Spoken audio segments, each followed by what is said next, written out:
What's up, everybody? Welcome back to the poker vlog. This is a session that we played on Friday, March the 15th at Bellagio. We get into some interesting hands. We play some bomb pots. We play some hands that are a little outside of our usual raising range pre-flop. Starting to open up a little bit with our pre-flop raising. So I hope you guys enjoy the hands. I hope you enjoy the episode. I will see you all at the table. Sat down at the table. We've been here for maybe 2 or 3 minutes before we pick up Queen Jack of Diamonds in the small blind. Just still getting situated, still getting set up, still getting ready to do this vlog thing. But it looks like we're going to get in the mix right away with a playable hand. Ends up folding around to the player in the button who looks like he's going to put in the raise, but then he decides to just fold. So now it's blind versus blind. And typically in these small stakes games, when it's blind versus blind, I just endorse chopping because the rake is high and is it really worth playing? But the big blind says he prefers to play, so I go ahead and raise it up. I make it 12 to go, and the big blind puts in the $12 call. Heads up to a flop, which comes down giving us top pair. We see Queen 10-7 with 2 clubs. I go ahead and continuation bet here with our top pair, decent kicker for value. And the big blind puts in the $20 call. So we are headed off to a turn card, which brings in a card that is over our pair. It's the King of Diamonds, and it makes the board more connected. So I decide to slow down here. I'm not sure I can continue to get value if I bet on this turn. So I put in the check, and the big blind puts in the check as well. So off to a river, giving us 2 pair. It's the Jack of Hearts. Although it does bring a one-liner to a straight, not too sure we need to be too concerned with that. I put in the check. And now the big blind does something a little odd here. He does a monster string bet. He puts out 20, then he tries to put out another 20, then he tries to put out another 15 on top of that. And the dealer is correcting him here, telling him the $20 bet will stand. I go ahead and call the 20, and we are shown the bad news right away. He has an 8 for a rivered straight. So we end up losing this one, but no worries. Let's see if we can do better in the next hand.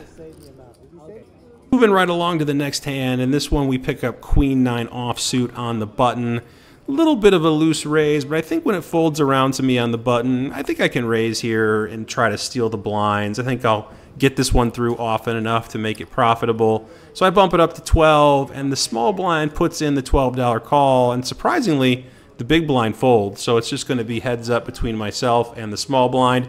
And I don't mind if the small blind calls here out of position. We're going to have quite an advantage on him. I think he's a newer player, plus he's going to be out of position the entire hand. So we flop ourselves top pair once again on a Queen of Hearts, Jack of Hearts, Deuce of Spades board. Small blind starts with a check, and I go ahead and continuation bet here for 20. Small blind doesn't think too long at all before putting in the $20 call, and we are off to a turn, which seems like a pretty safe card. It's the 5 of Hearts. It does complete the flush, but I don't expect him to have a flush here too often.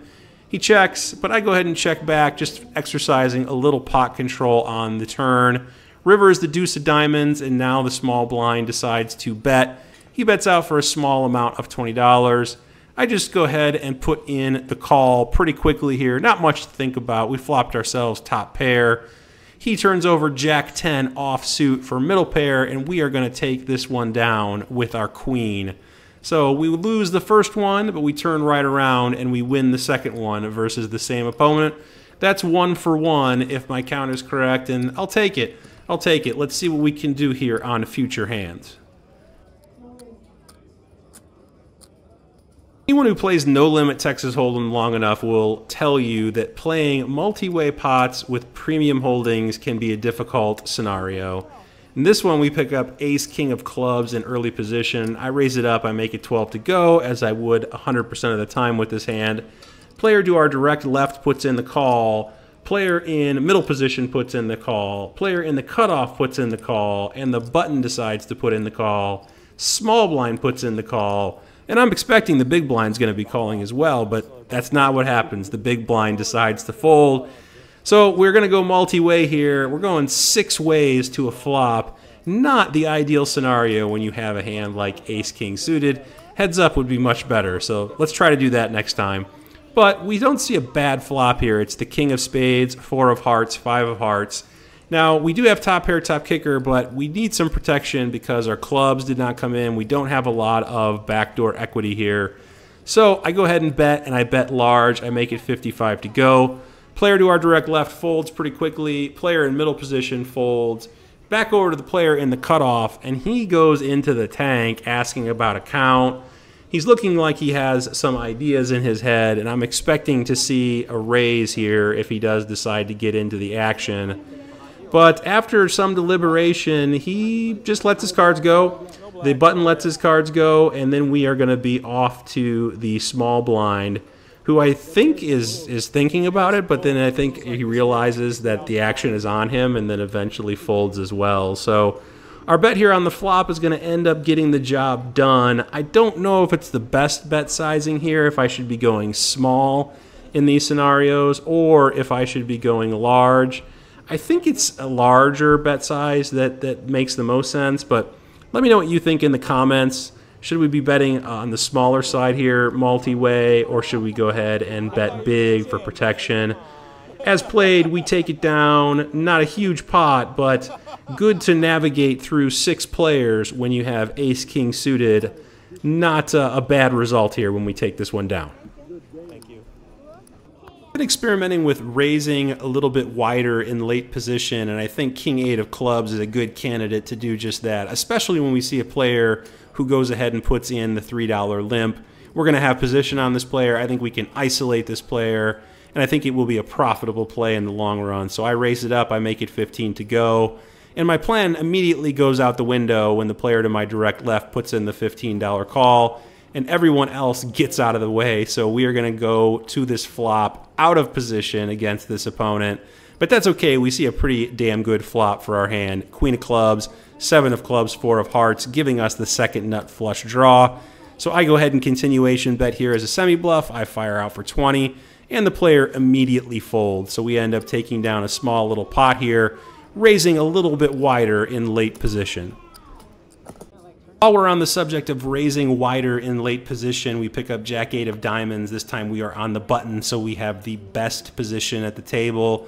We see a player in the hijack who puts in the $3 call. He'd been limping pretty much every hand, so I bump it up. I make it 15 to go. Small blind quickly gets out of there, but the big blind puts in the call, and the player in the hijack who limped put in the call as well. So we're going 3 ways here to a flop.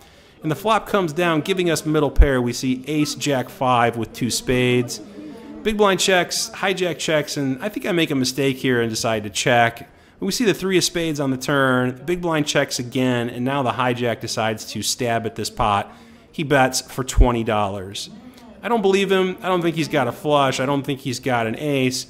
I go ahead and put in the call, and surprisingly the big blind calls as well. I expected that he probably would be getting out of there, but he puts in the call, and we're going to continue on here 3 ways to a river, which is the king of hearts, and it ends up checking around once again. I don't really think we can bet here for value, and surprisingly we end up losing to jack 9 offsuit in the big blind, and the player in the hijack, I was right, he had absolutely nothing. He just mucks. But unfortunately, we're going to be out-kicked. The 9 kicker is going to play here, and we end up losing this one to jack 9 offsuit. I think I could have been a little bit more aggressive and probably taken this one down. On the button again, but this time we've got a pair on the button, so that's a good thing. It's always nice to wake up with a pair on the button.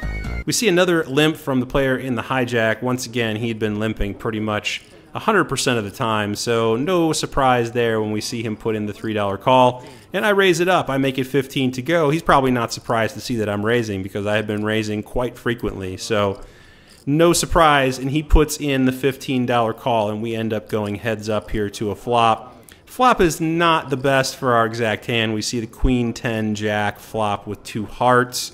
We've got straight draws, flush draws, just all kinds of nasty things out there, so it just goes check, check, and we end up seeing the 6 of spades on the turn. Checks down again, and we see the deuce of diamonds on the river.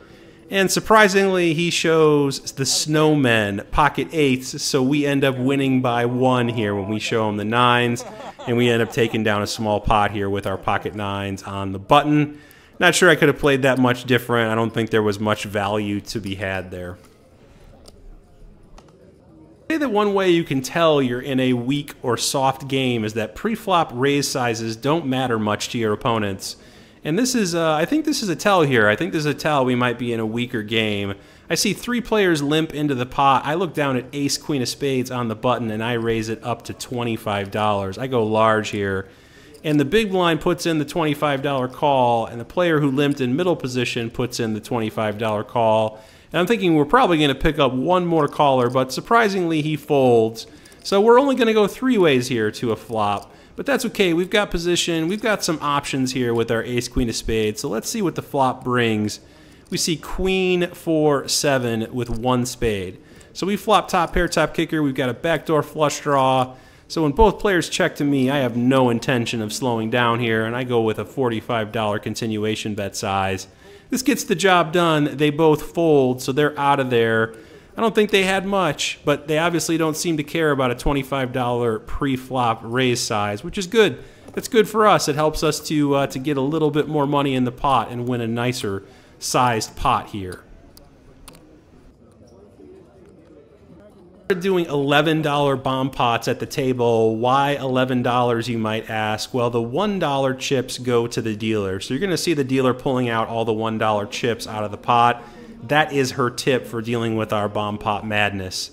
I've got Jack 8 of diamonds again, and we see a flop of Jack 8-7 rainbow giving us top 2 pair. I'm first to act, and I start with a check. Player to my direct left bets $25.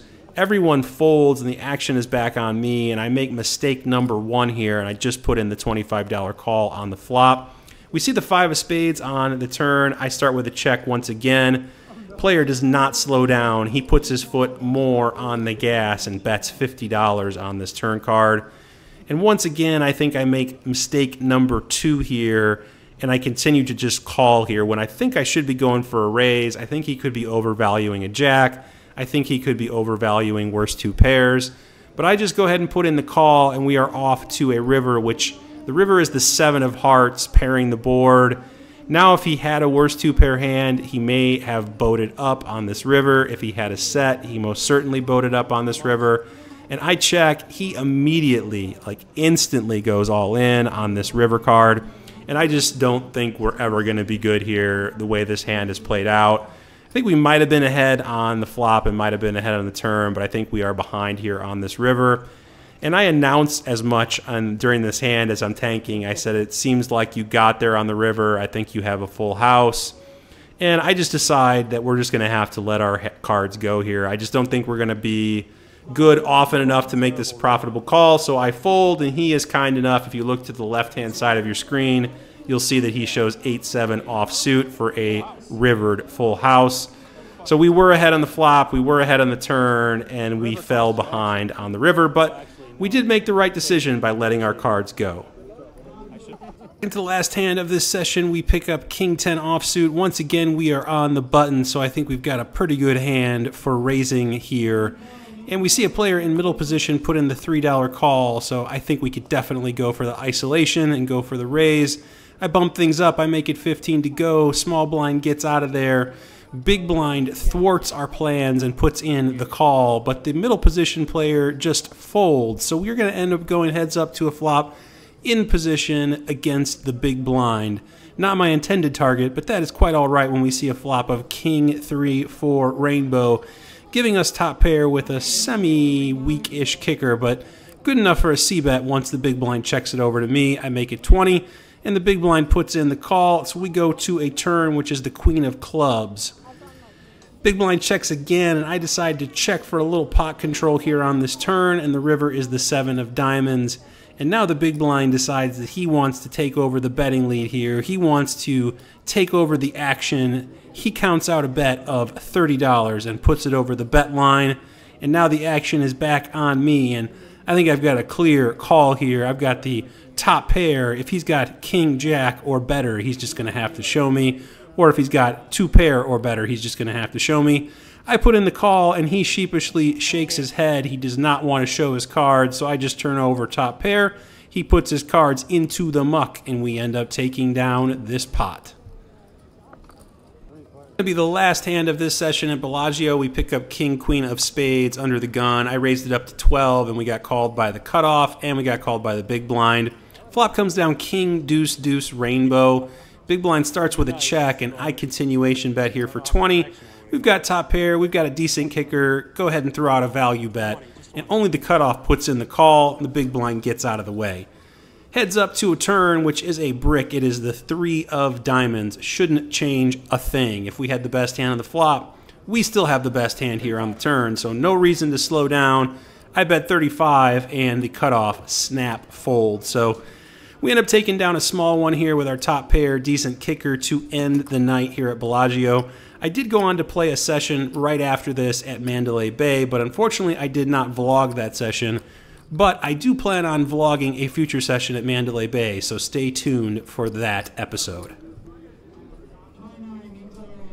All right, that is going to do it for episode number 42. I hope you guys enjoyed the hands. I hope you enjoyed the episode.